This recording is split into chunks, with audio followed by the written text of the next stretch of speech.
Salut et bienvenue à tout le monde qui nous suit en ce moment. Nous sommes encore là avec la suite de notre exercice. Nous allons ajouter encore un petit truc sur ce qu'on a fait la fois passée. Alors, on va regarder ensemble notre dessin qu'on a utilisé depuis le début. On va pouvoir ajuster la position en fait de panne, de toutes les pannes qui sont là. Si vous regardez en premier lieu, vous regardez la position de toutes les pannes. On va vérifier en fait toutes ces positions dans le dessin qu'on a fait, dans la modélisation qu'on a fait dans Robot Bat. Alors, je viens ici, je vérifie, je regarde quand même le positionnement. L'élément est au centre, dans l'axe, bien sûr. Mais je regarde, je trouve que la position est quand même normale par rapport à la manière dont le profilé est posé. Donc, c'est normal. OK. Alors, je vais vérifier aussi de l'autre côté. Ici, la position me met un peu en doute. Je vais voir. Les pannes qui sont de l'autre côté sont posées comme ça. Alors, je viens ici. Je sens que ce n'est pas la même chose. Donc, on doit refaire ces pannes ici. On doit refaire le pan. Pour refaire le pan, regardez, ce n'est que le même profilé, mais seulement, suivez bien ce que je fais. Je vais pouvoir supprimer ceci. Je veux supprimer, c'est jusque là. Jusque là. OK. Suivez très bien ce que je fais ici. Je vais poser une panne. Regardez, je suis là. Je prends le profilé que j'avais utilisé, c'était Guste 100, 300, ainsi de suite. Alors, je suis là, je pose. Je commence d'ici jusque là. Regardez seulement la manière dont je pose le profilé et vous allez comprendre le positionnement. Si je pose, je commence, je prends ce point comme origine et l'extrémité là-bas. Voilà. Vous allez voir que le profilé me regarde en fait. Mais si je fais le contraire, je commence ici, jusque là. Donc, j'inverse l'origine et l'extrémité. Vous allez voir que le profilé regarde de l'autre côté. Donc, c'est en fait ce qu'on doit faire pour respecter juste le positionnement de notre profilé. Alors, vous allez comprendre ensemble avec moi que ce profilé est enlevé parce que l'essence n'a pas respecté le positionnement normal. Donc, je viens, je continue bien sûr. Je prends le profilé en question, OK, mais j'impose l'essence pour respecter le positionnement. Donc, je commence ici et là, voilà. Ici aussi, je prends le nœud, et là, je prends ici encore, jusque là, ici, il faut bien tirer l'attention, sinon vous allez toucher un autre nœud qui n'est pas le nœud voulu. OK, je suis là, vous allez voir ensemble avec moi que ce profilé regarde à gauche, mais les autres regardent à droite. Pas de problème. Ça, c'est le premier point. Le deuxième point, nous allons voir aussi par rapport au dessin. Par rapport au dessin, le profilé ici est posé au-dessus. Est posé au-dessus du profilé qui nous sert d'arbre à l'étrier. Donc, le profilé est au-dessus. Donc, il y a aussi une possibilité ici de poser, surélever en fait ce profilé jusqu'au-dessus de l'autre profilé IPN 300. Donc, je vais le faire tel qu'on l'a fait avec nos rails. Je viens ici, je suis dans structure, caractéristiques additionnelles. Je prends excentrement. Voilà. Avec nos rails, on avait l'excentrement de 210. Ici, je vais pouvoir poser, je vais créer quand même, définir un nouvel excentrement. Je vais créer un excentrement de 240. 240, 240. Donc, à l'origine 240, extrémité 240. Alors, les noms, je l'appelle 240. Voilà. Avec repère global. Ajouter. Voilà. 240. Alors, si je veux, je vais surélever en fait ici. 240, il monte. 240, il monte. Donc, tous mes profilés doivent monter de 240. Voilà, 240, 240, il monte. Je crois vous remarquez ensemble avec moi, avec 240, c'est parti. Voilà, 240, 240, 240 encore ici, 240, 240. Voilà. Nos pannes sont surélevées. Alors, regardez aussi dans le dessin ensemble avec moi. On va faire quelque chose de réalisme. Alors, les pannes sont surélevées, bien sûr, au-dessus de l'autre IPN. Mais seulement, ces pannes sont posées selon l'inclinaison de l'IPN 300. Donc, l'inclinaison de l'arbalètrier. Si vous regardez bien, il y a un peu d'inclinaison. Donc, l'axe de la panne et l'axe de l'arbalètrier sont perpendiculaires. Alors, vous allez remarquer ensemble avec moi que ce n'est pas le cas ici. Ce n'est pas le cas. Vous allez voir ici que la panne est tout à fait verticale, mais l'arbalètrier est incliné. Donc, on va pouvoir faire quelque chose de semblable. Quelque chose de semblable. Alors, je suis ici. Jusque-là, la panne n'est pas encore posée. La panne extrême ici. Je n'ai que l'IPE qui me sert de rigidité, en fait, la structure. Alors, ici, je suis là. Je vais réduire cette fenêtre. Je viens dans structure. Toujours dans structure, je prends caractéristiques. Angle gamme. Voilà. Regardez ce que je vais faire ici. La valeur spéciale. Je vais pouvoir poser le profilé sur l'autre. Je pose le profilé sur l'autre. Le numéro, je prends en fait l'inclinaison. Les numéros de la barre dont on va suivre son inclinaison. Alors, sur la liste, je prends ceci. Le numéro de cette barre qui va se rabattre dans l'inclinaison de l'autre et appliquer. Vous allez voir ensemble avec moi que le profilé, le C, en fait, la panne est bien posée dans l'inclinaison de l'arbalètrier. Alors, je peux répéter la même opération. Je vais répéter maintenant. Je prends le numéro de la barre dont on suit l'inclinaison est déjà là, est toujours là. J'ai choisi. Je prends ça avec CTRL. Je prends encore l'autre. Je prends l'autre. Je prends l'autre. Je prends l'autre. Je crois ici on n'avait pas opéré. Faites l'opération d'excentrement et appliquer. Voilà. Vous allez remarquer que toutes les pannes prennent l'inclinaison voulue. Alors ici, avec cette panne, vous allez voir qu'on doit refaire l'excentrement ici. La panne monte.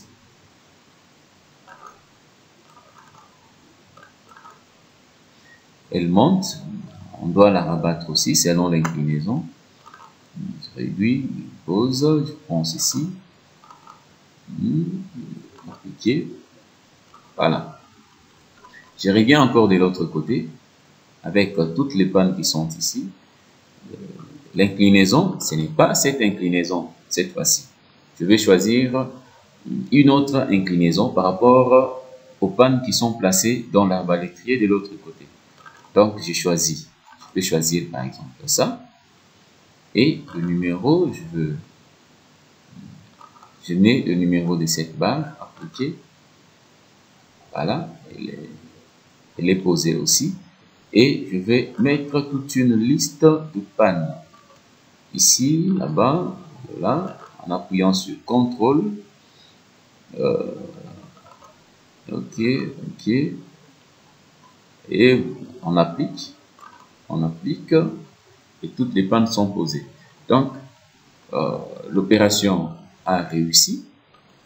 Nous allons évoluer. Regardez que si vous voulez poser cette panne qui est de l'autre côté, posez juste un nœud. Posez un nœud ici et vous allez pouvoir déplacer cette panne.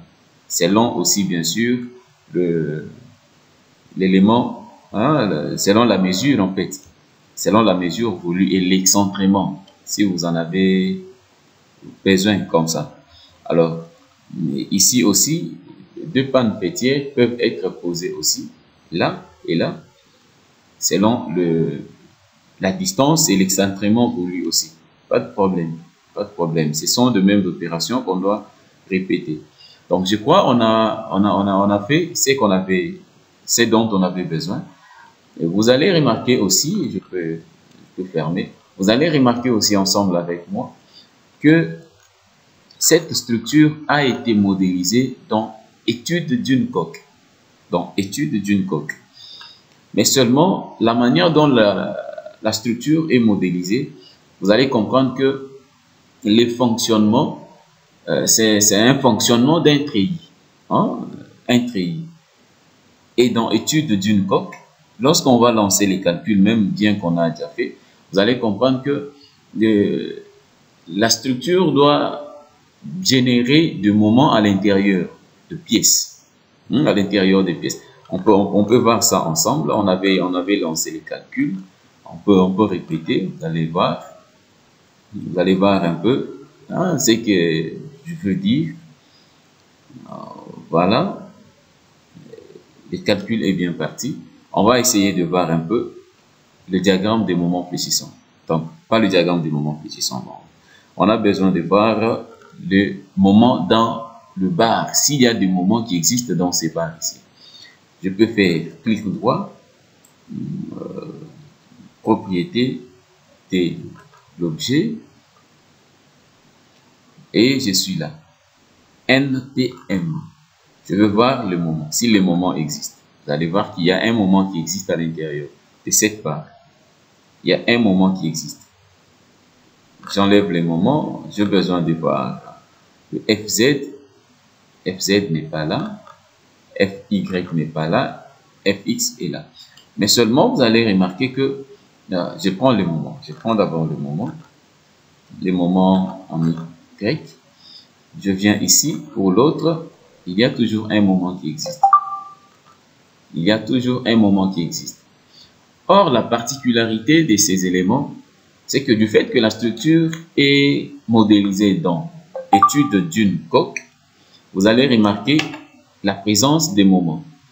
Mais seulement, on peut faire la même chose en modélisant cette structure dans le treillis spatial. Donc, dans le treillis spatial, vous allez remarquer que la différence n'est rien d'autre que le treillis ne reçoit pas le moment. Le bar du treillis ne supporte pas les moments. Le bar du treillis supporte rien que les efforts normaux. Et vous allez comprendre ensemble avec moi que cette structure qu'on a modélisée dans étude d'une coque peut être transférée dans le treillis spatial, dans le module treillis spatial. Alors, comment est-ce qu'on peut le faire? On devrait le faire avec le treillis directement. Mais seulement, c'est un point dont on devrait montrer même plus tard. Alors, regardez, on doit pouvoir annuler tous les moments qui existent à l'intérieur de toutes ces barres. On va annuler ça. Pour annuler ça, il faut transférer la structure métallique dans le module treillis spatial. Dans le treillis spatial. Alors, regardez ce que nous allons faire. Je viens ici, insérer une structure. Là, c'est insérer une structure. je pouvais créer aussi cette même structure dans insérer structure. Hein, là, il y a des structures qui sont déjà paramétrées à l'intérieur. On va voir, on aura aussi le temps de travailler sur ça.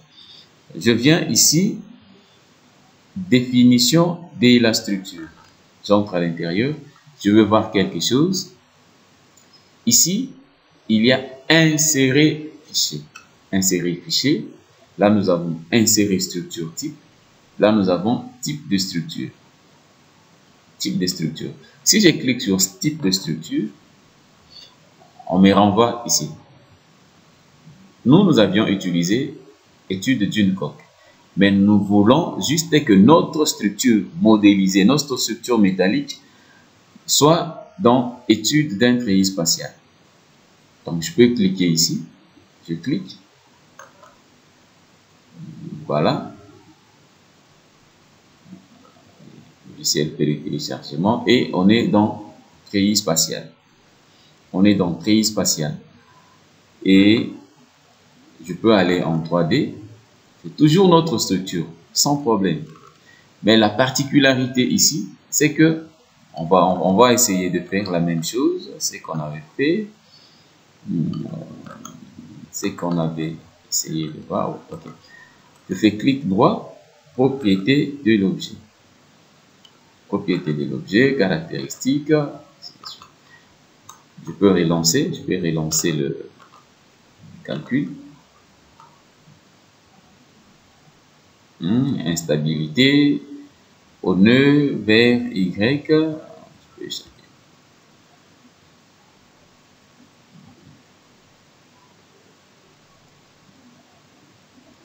Voilà. Vous allez comprendre, le nombre d'erreurs, 0. Nombre d'avertissements, 4. Il y a quand même d'instabilité par rapport au nœud, par rapport au nœud qu'on a posé. Alors, je viens, je peux faire ça. Je veux regarder les moments dans ces nœuds, dans cette barre plutôt. Dans cette barre, je fais ça. Ah oui, je veux revenir.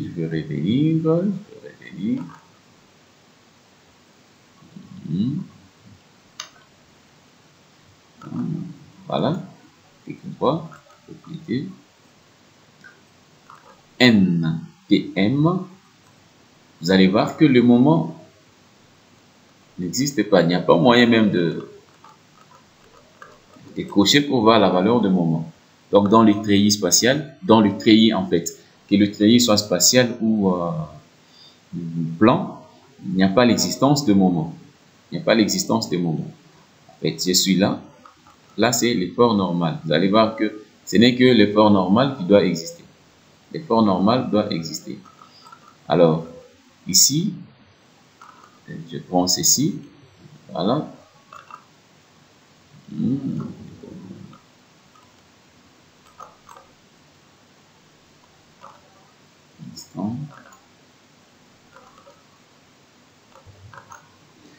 Et si nous faisons, nous prenons attribut, charge, je vais pouvoir activer cette charge volante. Ok, la charge volante est ici.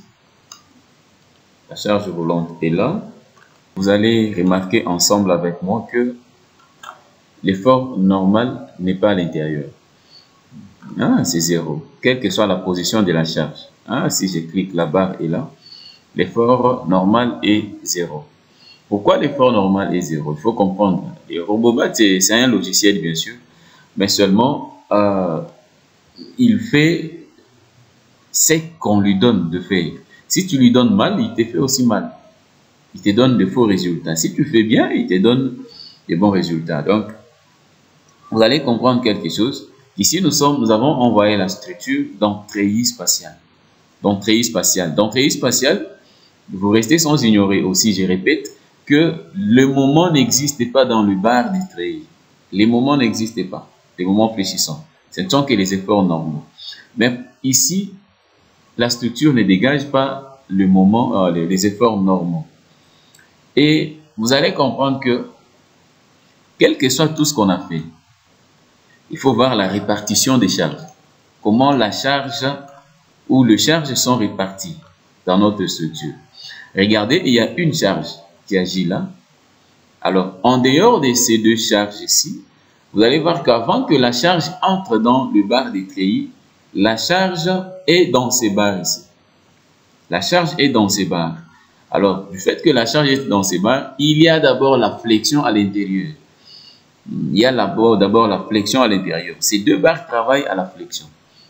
Ces deux barres travaillent à la flexion. Donc, nous avons ceci qui travaille à la flexion. Ça aussi, notre rail travaille à la flexion. Et vous allez voir que, prenons par exemple le cas de cette barre. Donc, vous allez comprendre que cette barre sert d'appui pour l'autre ici.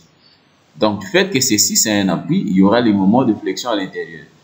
Donc, il y aura les moments de flexion à l'intérieur. Et dans le module treillis spatial, du fait qu'il n'y a pas moyen de dégager les moments de flexion, c'est pourquoi vous allez voir que la répartition des charges va se faire trop mal. Parce que les moments fléchissants devraient être dégagés sur cette barre ici. Mais ici, il n'y a pas la possibilité que la barre reçoive les moments de flexion. Alors, je veux revenir dans portique spatial. Dans portique spatial, vous allez voir qu'il y aura des moments, il y aura des efforts normaux, ainsi de suite. Alors, je reviens.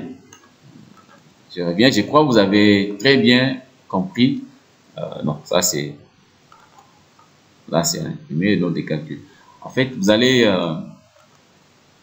comprendre un peu quelque chose par rapport à l'étude d'une coque et étude d'un treillis spatial. Alors, je veux pouvoir revenir. Je reviens. Je fais ça. Je suis là comme on a fait avant. Et je vais l'ouvrir dans étude d'une coque.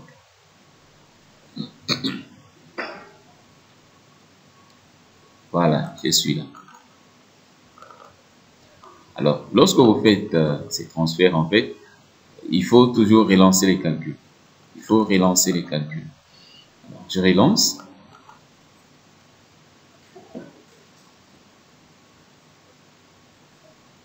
Voilà.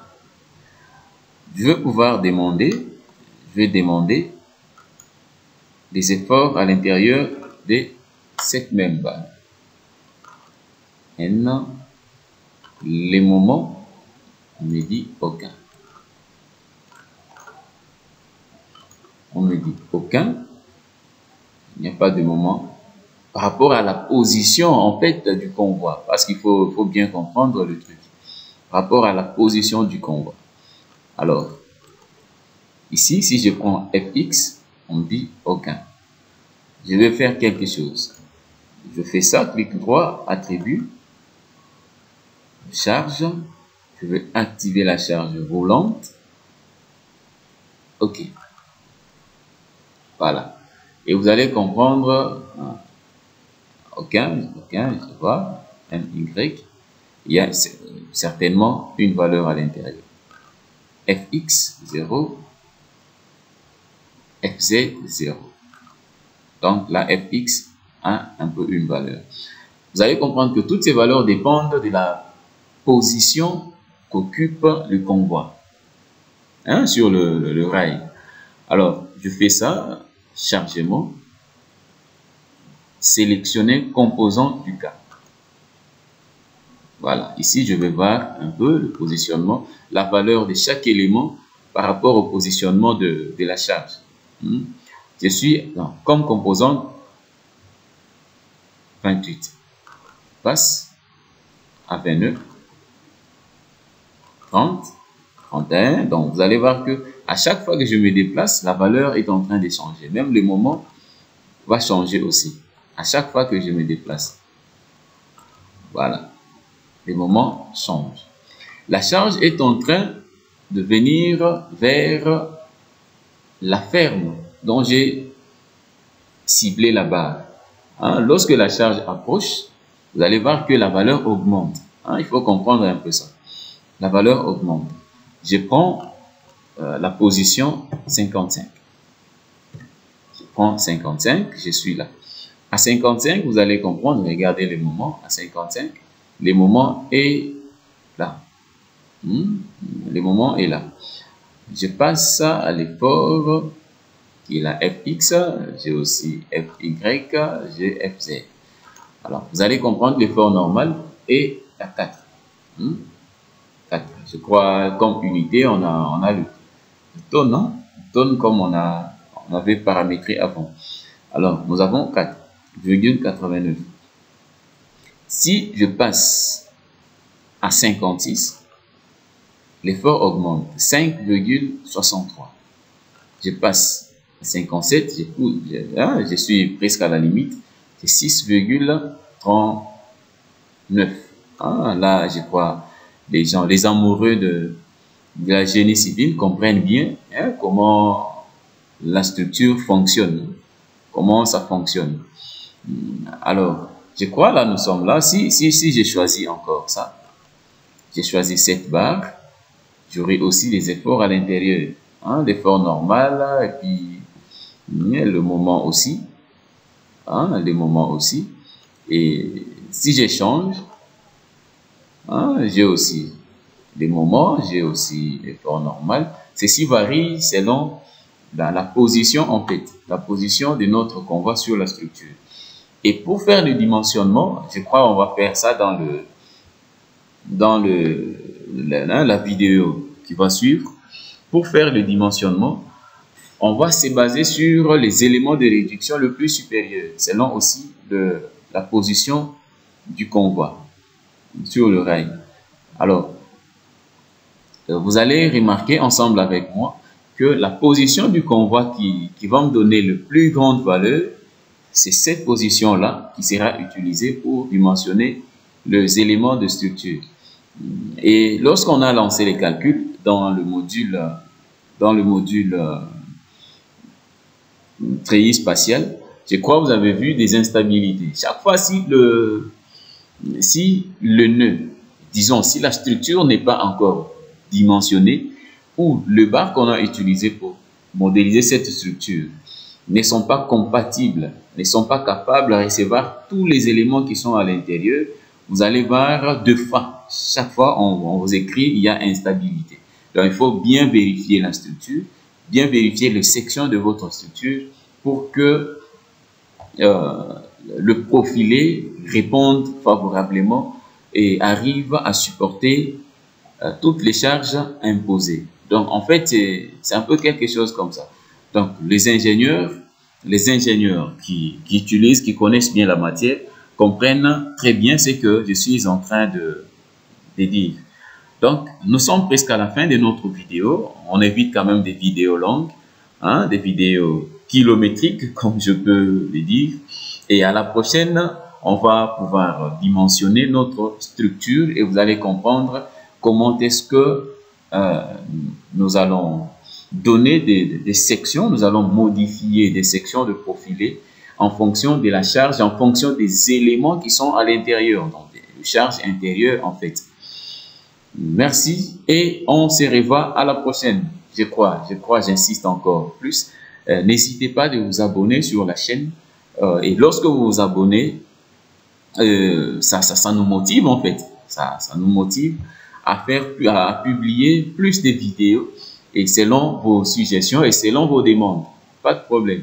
Donc, on se retrouve à la prochaine. Merci beaucoup.